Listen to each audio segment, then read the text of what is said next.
Welcome everyone to the Township Council Workshop Meeting Monday, December 9th, 2024. This meeting is now called to order. All please rise to the salute to the flag. To the republic for which it stands, one nation, under God, indivisible, with liberty and justice for all. Madam Clerk, please read the statement of public notice. Take notice that adequate notice of this meeting has been provided in accordance with NJSA 10:4-8 and NJSA 10:4-10 as follows. The notice of the meeting was prominently posted on the bulletin board at the municipal building located at 225 Main Street, Little Falls, New Jersey on January 4th, 2024. A copy of the notice was sent to the North Jersey Herald and News and the Record on the same date. Additionally, a copy of the notice was filed in the office of the township clerk on said date. A link and a telephone number to join the meeting virtually can be accessed on the township website at www.lfnj.com. Electronic provisions have been established for the public to participate during the public comment portion of the meeting. Thank you. At this time, Madam Clerk, please call the roll. Councilmember Patel? Present. Councilmember Murphy? Present. Councilmember Havletts? Present. Councilmember Vanchery? Present. Council President Scoba. Present. This evening, we have our Health Officer, John Beagle, with us. John, the floor is yours. Thank you. Good evening, everyone. I'm here with Jennifer Kidd, our project's health coordinator, and we're just going to go over some of the topics that have been present within the last month or two. So for next year, though, in February, we're going to be doing a presentation on our annual report, which will go over all the aspects of the health department and what we do in Little Falls. As far as this past year, we've completed all the retail food establishments within Little Falls, and that includes the Montclair State food facilities. We also finished all the pool inspections, daycare inspections, and anything regarding environmental. That includes the schools as well.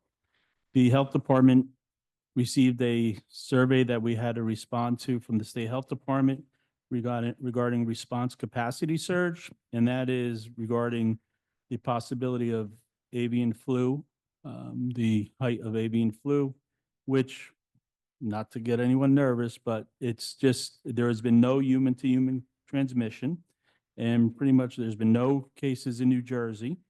So let's not jump, but there are 58 cases that have been found in the United States, mainly in California, and it's been really found in cows and dairy farms.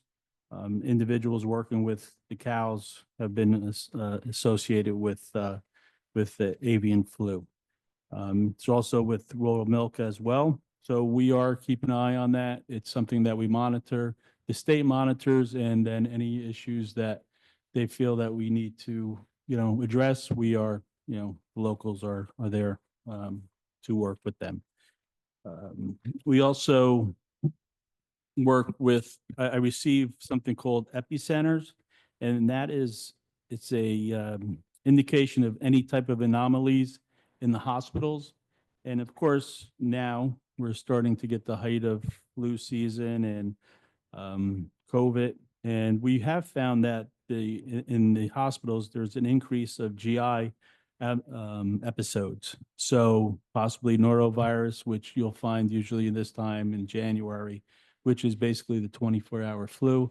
If you do have anything like that, you always have to make sure you hydrate yourself, because that is the key, and that's how you really become worse if you do not hydrate. So that's something that we always review. Our social services department has been working very closely with United Methodist Church. United Methodist Church provided care packages for our homeless with food and hygiene products. And if there are any unhoused individuals that you see in the township, please give our health department a call. We have social workers that will come out and meet with the individuals. And anytime the temperature drops below 32 degrees, we have something called Code Blue. We have a warming center in Clifton. The police can transport any unhoused individuals to that warming center until it's called off. So we have one coming up Wednesday night, and also from Thursday evening until Saturday morning, we have it staffed with human services employees. Our nursing division will begin the audits in January from the schools, and if any indications from the past, our school system in Little Falls does a great job with all their vaccines and things like that. So it's a very positive thing. And then lastly, I'm just going to end with our respiratory illness surveillance report. We receive this on a weekly basis from the New Jersey Department of Health regarding COVID. COVID activity right now is low, but they have noticed slight increases, which into the emergency rooms. And the one good thing right now is that the strain of COVID is in the vaccine formulation that was given in the last vaccine. So that's a good thing. It's a good match. So hopefully, those individuals that received the vaccine, COVID vaccine, will not end up in the hospital. And that's a good thing. Influenza, again, it's starting to increase as well. And we did see that RSV, the percentage of positivity continues to increase, particularly among children 0 to 4 years of age. They've seen an increase in the hospital's emergency room visits. So those are all things that we monitor on a regular basis. And, we work very closely with the state health department and again, our epidemiologist within the county and the state. I'm going to turn over to Jennifer for some updates. Okay. So we've been very busy in the Township of Little Falls this past quarter. We have a new Facebook page for Little Falls Township, which pretty much gets updated, if not every couple of days, definitely on a weekly basis. So if you don't follow Little Falls Health Department Facebook page, please look us up and start following us for the latest news. We also have a new podcast that we've started. It's called Clifton Health on Air. And episode 114 is actually an interview with the mayor of Little Falls. So if you're interested, you can tune in. We have about 30 episodes from this past year covering a variety of topics. We're one of the only health departments in New Jersey to have a podcast. We're very proud of it. And you can find us on any podcast platform online. We were busy with mindfulness classes in the township. We were working with your school number 3 third graders and running a 4-week session with them on mindfulness and teaching the students how to be living in the present, how to cope better with stress, how to deal with some fears and anxieties, how to express gratitude. It's a very successful program, very popular. So popular that actually every school that we've been to wants us to come back and repeat the program with them. We're also working with the Banyan School, with the high school students there on a mindfulness program, and we're actually wrapping up that program, I think this week at Banyan School. We had a very successful Alzheimer's presentation at the Civic Center on September 26th. Where we had 22 people in attendance. So that was a great turnout. We also had the WISE program, which was about a 4-week program at the Civic Center. It's a wellness program for senior citizens, and they cover topics as nutrition, medication, safety, physical activity, and topics like that. We also had a flu clinic here. In November, we had 22 people that were immunized against flu. We also attended the Oktoberfest. We had a couple of our health educators do some outreach and education at the Oktoberfest. We have upcoming a breast cancer presentation this Wednesday, the 11th, at the Civic Center. We have flyers for all of our upcoming programs, and I will leave them at the township clerk. Yes, we do. Oh, there's plenty of room for the breast cancer presentation. Yes. We also have a paint and sip also being offered at the Civic Center next Tuesday evening, the 17th. There are a few spots left for the paint and sip. This is something we did in Clifton last month with the John Thayer Cancer Center at Hackensack University Medical Center. And it was incredibly popular. We had a wait list. And so we decided that we would do another one here in Little Falls. The topic of the evening is going to be breast cancer again. because that's what we did in October, and there was an interest on the waiting list in that topic. So it is free. We're going to have some coffee and tea to serve and some light refreshments. And we're looking forward to that. We also have a vein screening coming up at the Clifton Health Department on Thursday. And I believe there are still openings for that program as well. And our health educator, Layel Halwani, has been wrapping up our bloodborne pathogens training with the fire, police, DPW, and recreation departments. She's actually doing a training right now for the fire department as we speak. And what we'll leave tonight is we have flyers for all of our upcoming programs. And we also have a newsletter that we put out quarterly.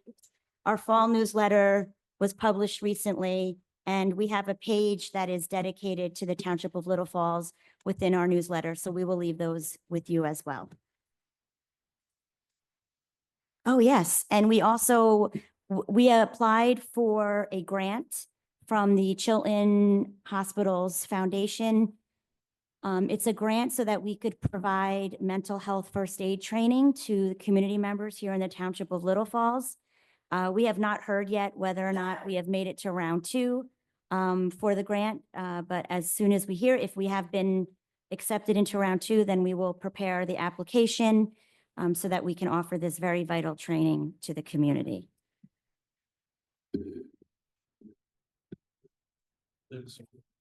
Thank you both for a very thorough report. Councilwoman Patel, this is your committee. Do you have anything you would like to add at this time?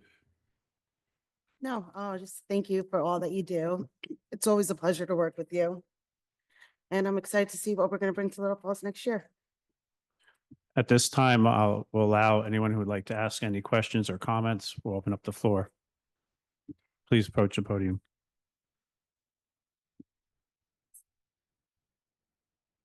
It's a public health meeting. My name is Norman Scherzer, longtime resident of Little Falls. First, I want to thank Jana Patel. She's close to putting together a public health committee for Little Falls. We're one of the few towns that doesn't have either a board of health or a committee, so I think it'll be helpful.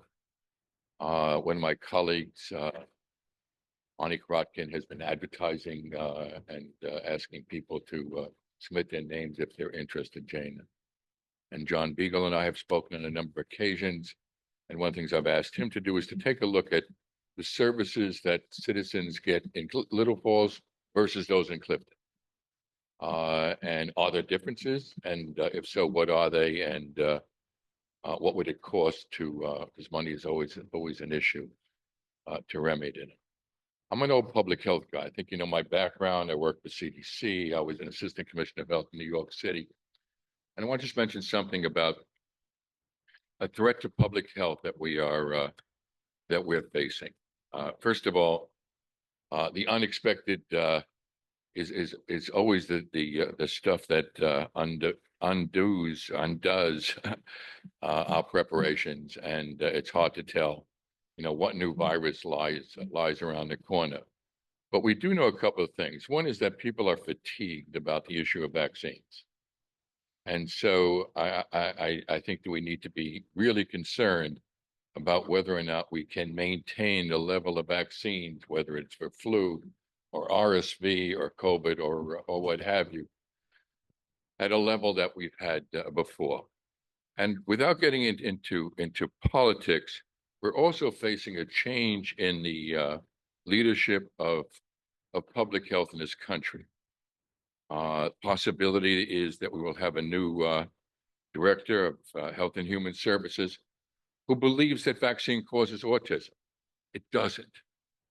And we're going to have to also take a look at as few and few people are vaccinated. And another issue that's beginning to creep up, and that is a growing number of conspiracy theories and anti-vaccine theories that begin to take hold. The latest one that my former CDC colleagues and I are taking a look at is a theory that the Chinese Communist Party has taken hold of Pfizer Pharmaceuticals and has altered the vaccine of Pfizer Pharmaceuticals so that, this is what they're doing, and it's hard to believe, and I can't believe it myself as I talk about it. That the side effect of this particular vaccine, it's an anti-COVID vaccine, will be to decrease the fertility rate of women in this country in order to depopulate the United States. And there are people who believe this stuff. And if you go online and you take a look at some of the theories that go around, it just simply raises a new threat. And the way we meet that threat as John Beagle and the staff knows, is with better education. But thank you, John, for I think the Clifton Health Department does an extraordinary job for Little Falls, and thanks for listening. Thank you. Mr. Beagle?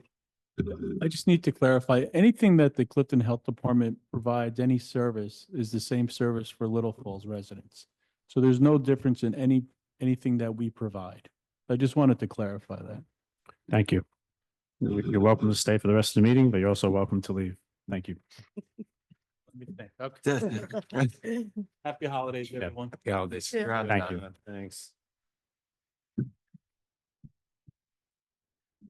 Have a motion to open the meeting to the public for general matters and agenda items. So moved. Moved by Councilman Vanchery, second by Councilman Murphy. This is a voice vote. All those in favor? Aye. All those opposed? Motion carries. Madam Clerk? Anyone wishing to address the Township Council may do so through the Council President. It is preferred if you give your name and address for the record. Comments are to be limited to 3 minutes. However, if appropriate, you may be granted additional time in the sole discretion of the Council President. Members of the public who have joined the meeting virtually and desire to provide comment shall raise their virtual hand in the Zoom application. The meeting moderator will cue the members of the public that wish to provide comment, and the Council President will recognize them in order. Members of the public who have joined the meeting by calling in must press *6 to mute and unmute themselves and *9 to raise their hand. Members of the public who have joined the meeting via the Zoom application must click the reactions icon and then the raise hand icon. Once the process is complete, we will return to the regular order of business. Thank you. I see there's no one in the chat. Is that correct? That'd like to speak? And seeing no one come before us in the council chambers, can I have a motion to close the public comment? So moved. Moved by Councilwoman Hablitz, Second. second by Councilman Vanchery. All those in favor? Aye. All those opposed? Motion carries. We have 2 items: tax appeal settlement resolution and the resolution authorizing participation in litigation to address affordable housing mandates. So the first one, the council members have gotten the back out to the tax appeal settlements. I know we don't like to see something like this, but this does occur from time to time. I know this law firm very well. I think they've done an excellent job in trying to protect the town the best they can. Unfortunately, as we know, there are certain properties, especially as you saw in your information, the Walgreens that is vacant, that would cause for a tax appeal. And as you could see, that occurred. Are there any questions regarding the tax appeal settlements? Moving on to the affordable participation litigation. So as you see, this is before us tonight to participate. We've discussed this. Currently, there's 30 towns in the state of New Jersey that's joining this lawsuit. On December 20th, I think Councilor Holden, they're going to work. This lawsuit's going to ask for a stay. Those towns that are participating, if this lawsuit is in their favor, will get the benefit. That's why we decided to join. It's going to cost $20,000, $10,000 in 2024 and $10,000 in 2025. Council members know that our quote, is it quota? Is that the right word? Or our mandate? Let's use the word mandate. I think it's 268 units. Am I correct, Councilor, on that? I think it's close to that. 55. Yeah. 285. Sorry, I apologize. So the correct number is even worse. It's 285. And I think if my calculations hold me right, in order for this township to hit a number of 285, we're probably looking at putting up 1,900 apartments.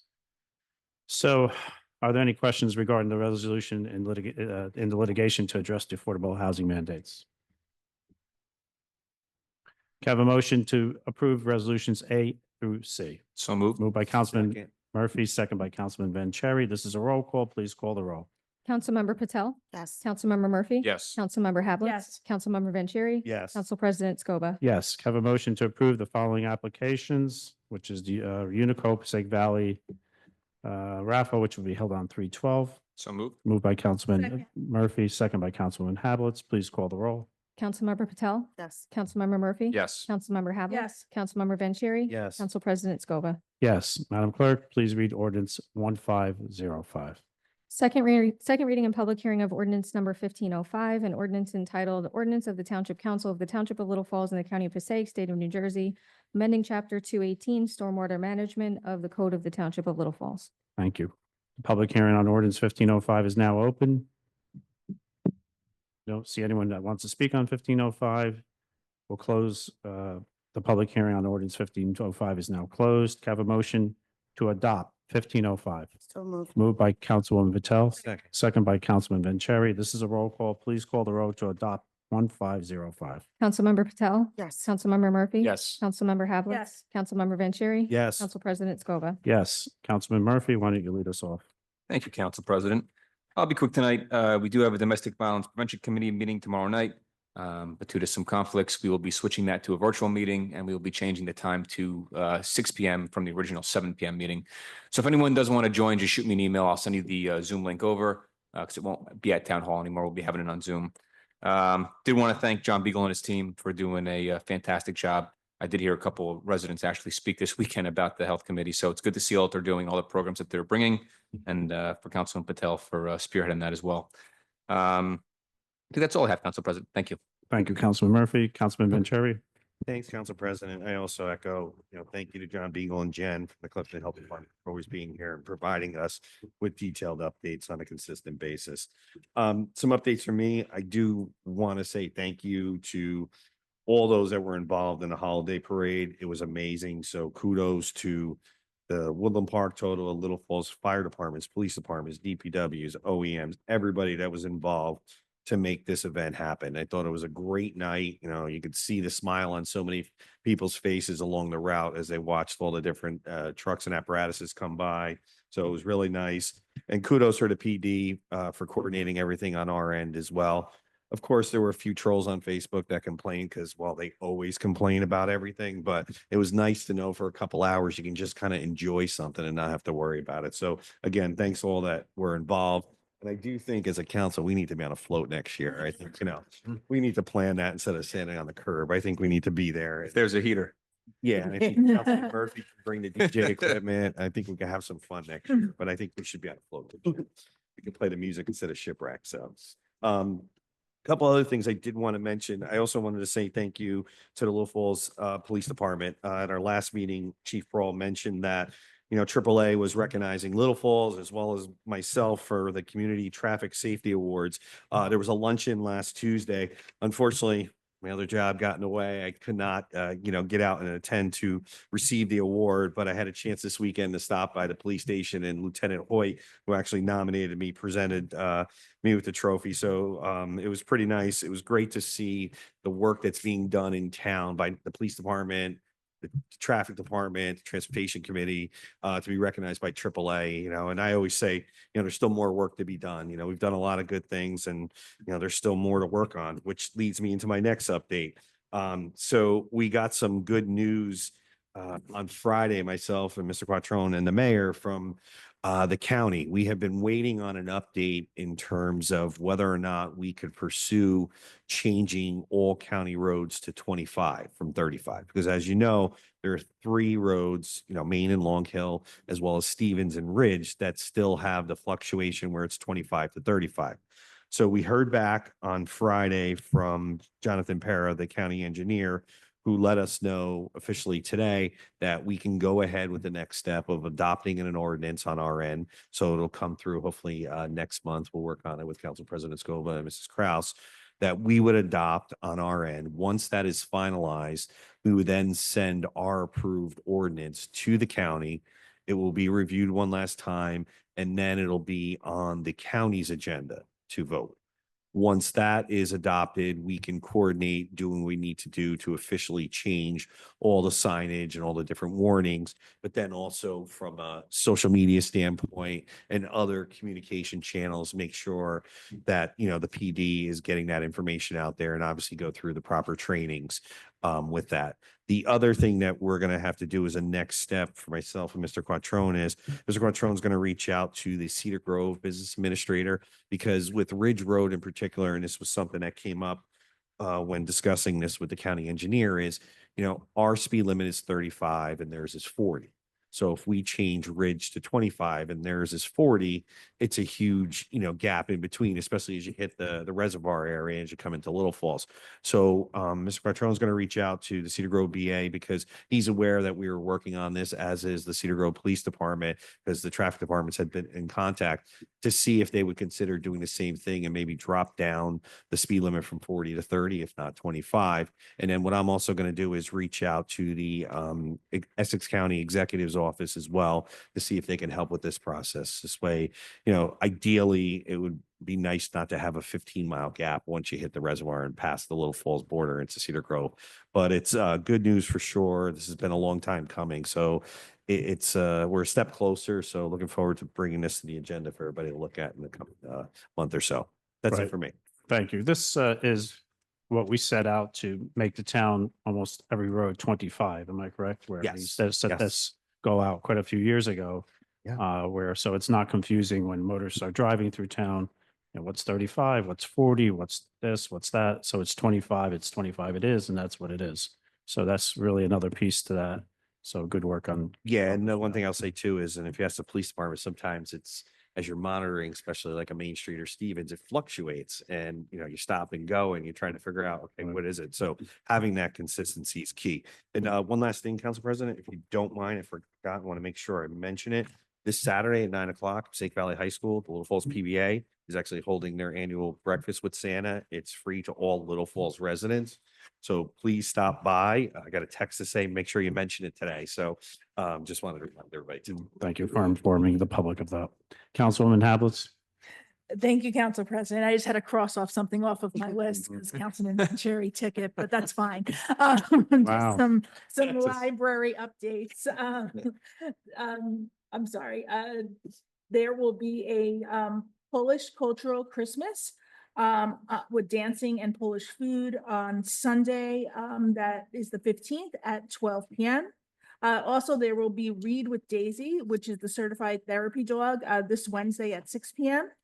And next Monday is their cookbook club, which is the 16th at 7 p.m. With making a holiday traditional menu. You can register for all on the library website, as well as see more events on the library's website and social media pages. Don't forget to register for our 4th annual Light Up Little Falls Holiday Decorating Contest. I've been seeing some great decorations out there. I actually want to go stick flyers in their mailboxes to make sure that they register. Voting ends December 18th, and prizes will be given for 1st, 2nd, and 3rd place. You can register online at Community Pass. We will have our annual menorah lighting. It will take place on Monday, December 30th at 6 p.m. at Wilmore Park. Refreshments will be served, so come enjoy the ceremony with Rabbi Gerkel. And lastly, I just want to say we had a wonderful Christmas tree lighting. Thank you to everyone who attended, the mayor and all of our council members. We had wonderful vendors, great holiday music, and of course, a visit from the big guy himself. So thank you to everyone that had that night go off without a hitch, our recreation department, our DPW, and our police department. That's all I have. Thank you. Councilwoman Patel? Thank you, Council President. Don't worry, Councilwoman. I had to cross off a lot more. Sean and Jennifer were here. I do want to start off by thanking them. It really has been a pleasure working with them. One event she did not mention is that they are doing a blood lead testing. It's going to take place on December 18th from 1 to 3 p.m.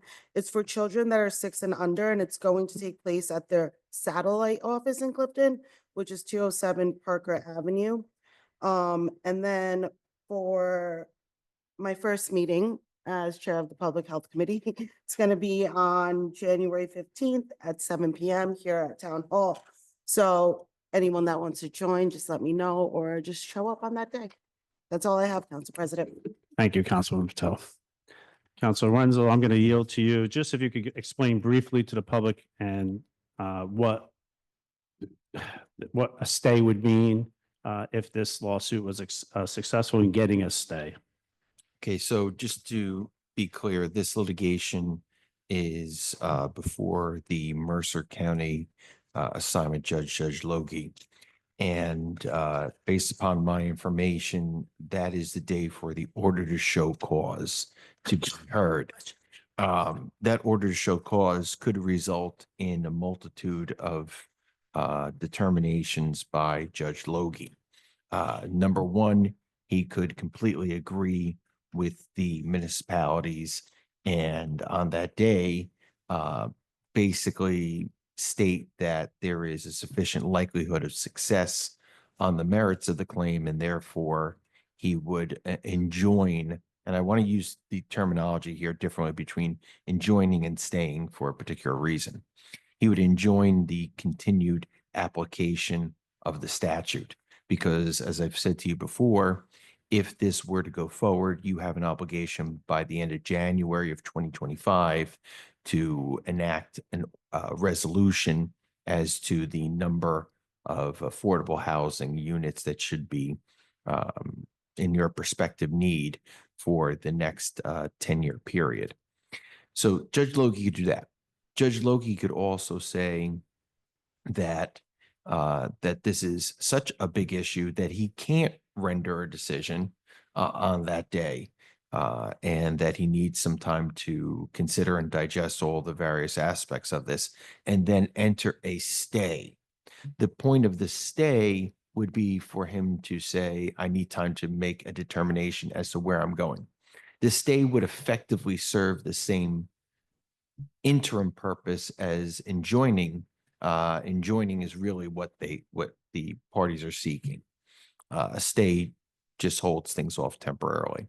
And then finally, Judge Logie could say, I don't believe that there's a sufficient basis to proceed forward with the likelihood of the municipalities winning this case, and determine that the matter should be in effect dismissed. It's not really dismissed, but the order to show cause is dismissed, which basically is the death knell for the litigation going forward. So it's a stay tuned situation, Council President. As you all know, this situation is very complex. It involves 565 municipalities, all with different obligations and some with no obligations, but part of the litigation is about whether or not those communities should have obligations. So it involves 565 municipalities, even though there's 30 involved in the actual suit. So at the end of the day, and I've said this before in other forums, that it's my reasonable guess that Judge Logie is probably going to, at the very least, say, well, this is too big for me to make a decision today and in effect, but stay. That's, I think, a relatively good likelihood. So it is a wait and see, but obviously once we hear anything, I will let you know. And I also know, I just found out the other day that the expert for the municipality side is somebody I work with as a planner in another community, and she's very, very good. So if I was the state, I'd be worried.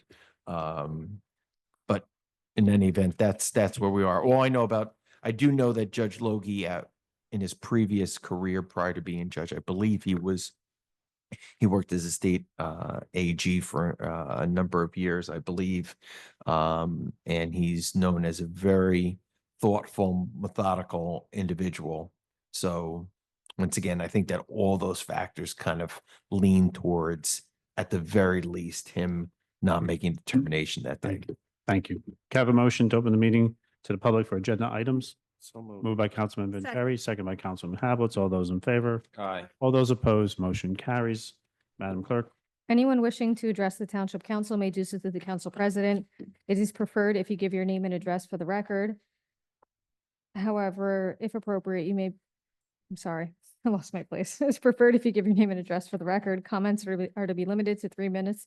However, if appropriate, you may be granted additional time in the sole discretion of the Council President. Members of the public who have joined the meeting virtually and desire to provide comment shall raise their virtual hand in the Zoom application. The meeting moderator will cue the members of the public that wish to provide comment, and the Council President will recognize them in order.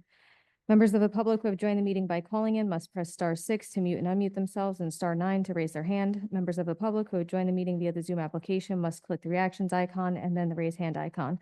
Once the process is complete, we will return to the regular order of business. Thank you. Seeing no one come before us in the council chambers and not seeing anyone come before us in the chat room, am I correct? Have a motion to close the public comment? So moved. Moved by Councilman Murphy, second by Councilman Vanchery. All those in favor? Aye. All those opposed? Have a motion to adjourn this meeting? So moved. moved. Moved by Councilman Murphy, second by Councilwoman Havelitz. All those in favor? Aye. All those opposed? This meeting is now closed.